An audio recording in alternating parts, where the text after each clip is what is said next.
Hello, this is our third video to fill in all the handouts for this exam. This is Class 18 where we talked about the Claisen condensation. On page 1, it looks like I compare the difference between attacking and a ketone versus attacking an ester. So I like to think of the Claisen as an aldol reaction but using an ester. The consequence of using an ester is that esters have leaving groups. Has a leaving group, so when we attack another ester, that leaving group will leave eventually. So at the bottom of page 1, we have an example of a self-Claisen. Remember, you're making a beta keto ester. Let me write that down actually. If we have an aldol, okay, with its hydroxy group, we made a beta hydroxy carbonyl, either aldehyde or ketone. But that's kind of rare because if you can dehydrate it, the aldol product, you'll dehydrate it to make the aldol condensation.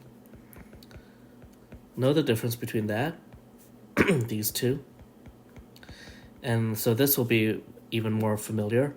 We make an alpha, beta, unsaturated aldehyde or ketone, so I'll just write carbonyl. In this class 18, we have the Claisen condensation. We're not dehydrating in this condensation. We're kicking out a group, and that group typically is a small molecule, and it becomes like methanol or ethanol. We kick out the alkoxy group, which gets protonated eventually. And that's the condensation that one would see if they were doing this in the lab. And again, beta, keto, ester. Keep these 3 in mind, especially the last 2. And check. If you think you're doing an aldol condensation, you got to end up having an alpha-beta unsaturated carbonyl. Okay. Page 2 of the Class 18 handout, I show you the mechanism. And I showed you what happens if you use the wrong base. Remember, for the Claisen, the base has to match the alkoxy group you are kicking out. And I go over that on the bottom of page 2.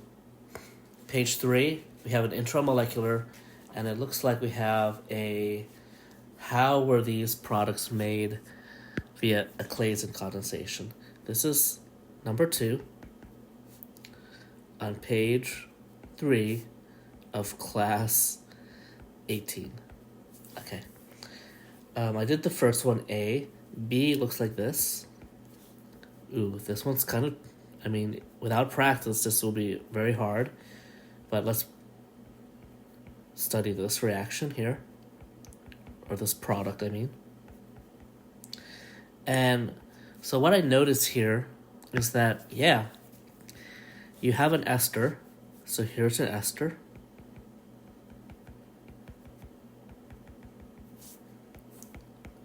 And off of that ester, we have an alpha carbon and a beta.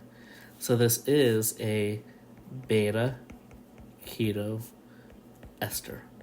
The bond that was made, so this is a product. And I'm asking you, how do you make this molecule? The bond that was made was this one, right? It's usually the alpha attacking the dot.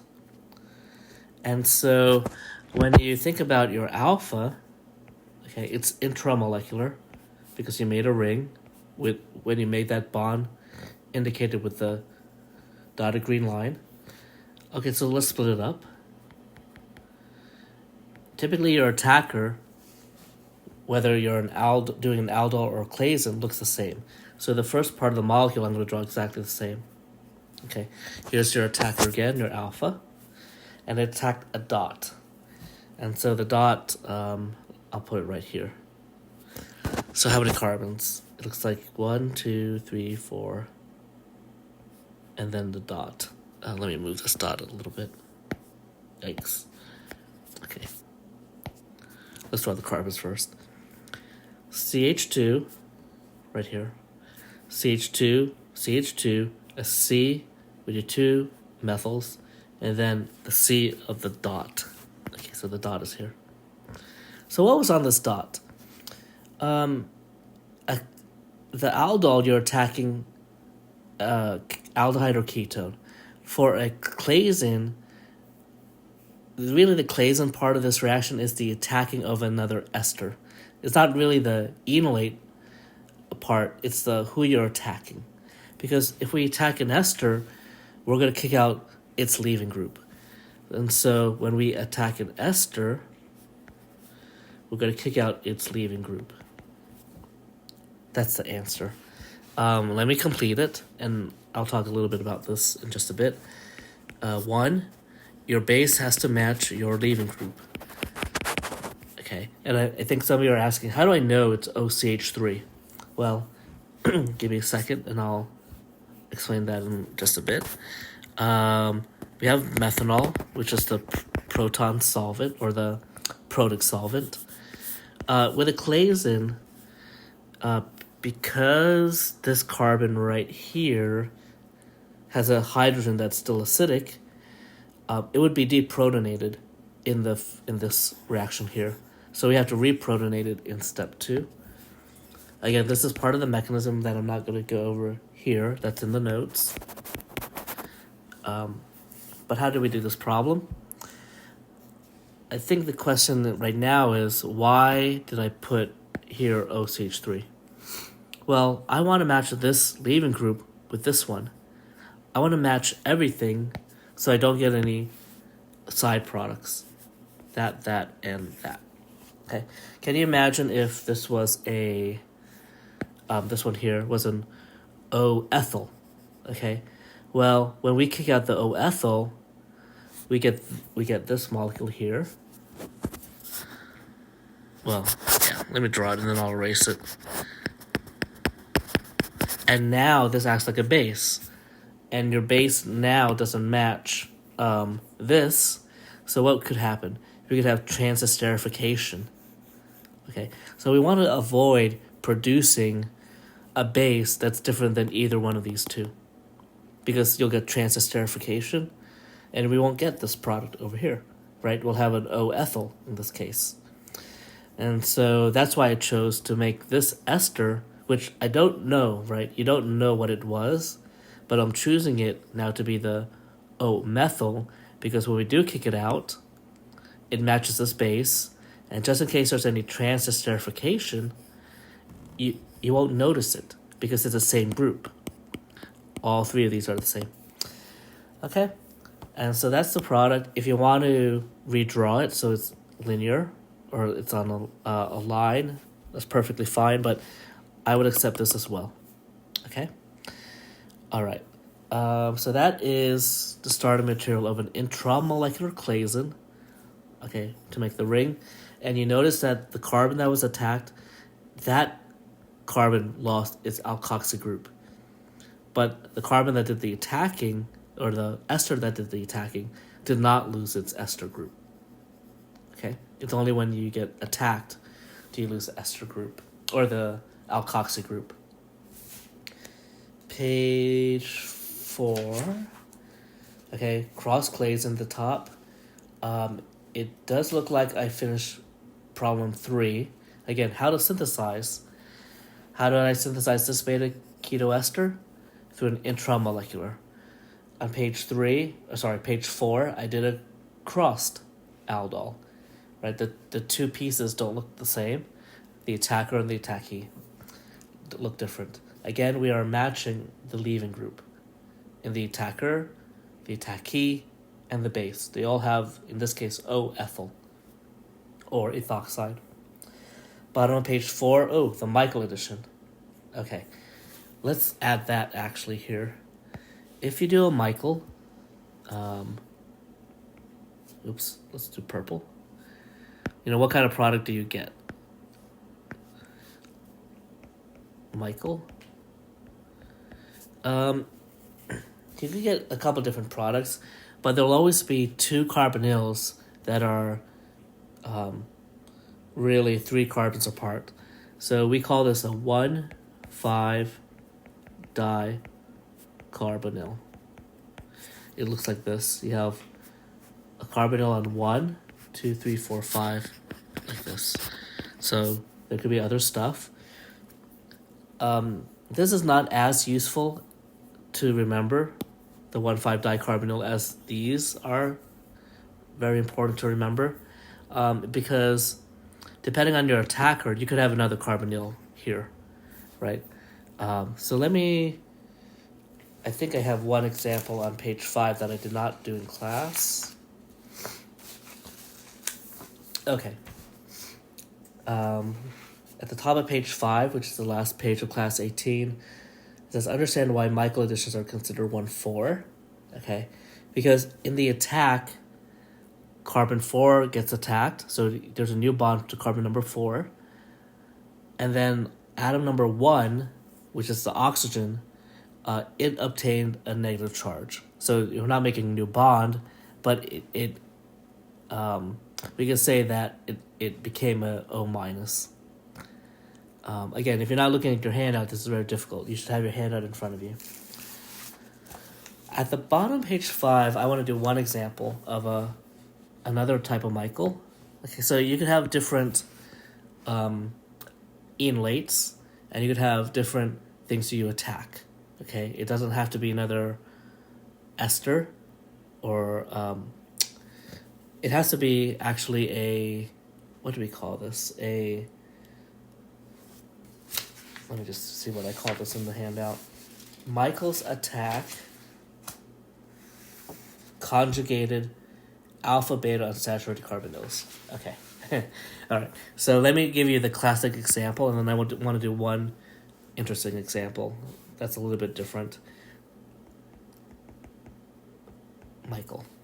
The classic example is we have a molecule that could be an enolate, and you are attacking, this is the alpha beta unsaturated carbonyl. Okay. So this is classic. And here's your attacker. Our alpha beta carbonyl, unsaturated carbonyl is right here. Okay, but I'm not going to label that. And I'm not going to draw the mechanism either. Okay, but I am going to show the point of attachment, which is right here. Okay. What happens is that carbon-carbon double bond does go away. You could use any oxide base. Heck, you could even use LDA if you want. But anyway, your Michael looks like this. There's your alpha. Okay. And you attacked this green dot. Okay, so we're still going through the enolate. In the mechanism, eventually your carbon-carbon double bond goes away, and you just copy. And you see how it's the 1,5 again? It's 1, this carbon, 2, 3, 4, and 5. Okay, that's the Michael addition. I think all you need is base, and I'm gonna put a solvent as well, I think. Okay. Okay. Now, at the bottom of page 5, I gave you a whole bunch of different attackers, and I gave you a bunch of different attackees. And so here is one of the more interesting ones. So the attacker I'm going to draw on the left, but instead of a aldehyde, I have this. So this is going to look a little strange to some of you. CN. So the CN, which is written like this on the page, let's draw the triple bond, actually, because I want to prove to you that this alpha carbon is also pretty acidic. Okay, plus, let's pick an interesting attackee. Let's pick the amide. So your amide looks like this. It's still gonna attack the same carbon, by the way, this one right here. But if we have an amide, and we have that. Okay. You have base. It could be OH minus or OET minus. Let me use ethanol. Ethoxide. Your solvent would be ethanol. Okay. So let me show you why this is going to be the attacker, the one in the middle. Because if we make this enolate, and I'm going to draw this in a slightly different color. If this is the enolate, why is that alpha carbon acidic? And so let's do the deprotonation.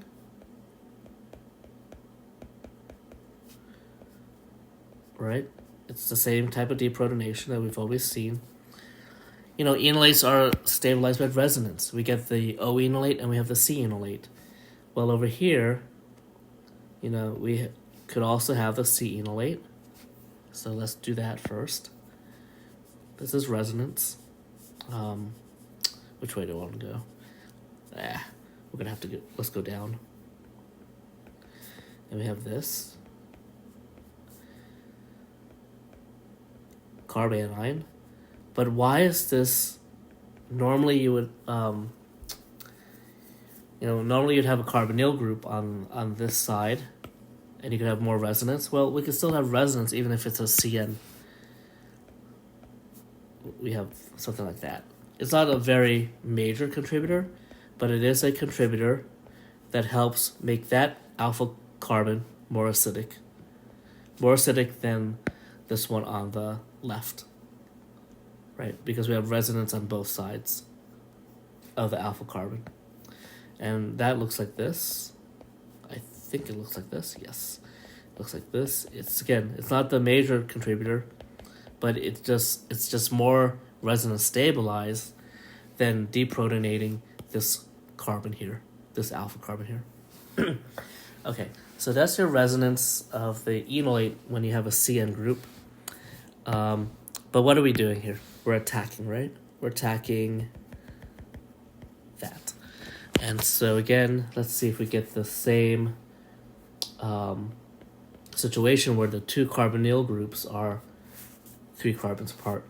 So I'm going to draw the CN down here. We have the attack of the green dot. The carbon-carbon double bond disappears, and everything else stays the same. And yes, again, we have the 1,5 situation. Okay. That's the end of Class 18 handout. I think we filled in all the blanks. Okay. All right. The next video will be Module 8, which starts with Class 19. This is the conjugated diene and the Diels-Alder module.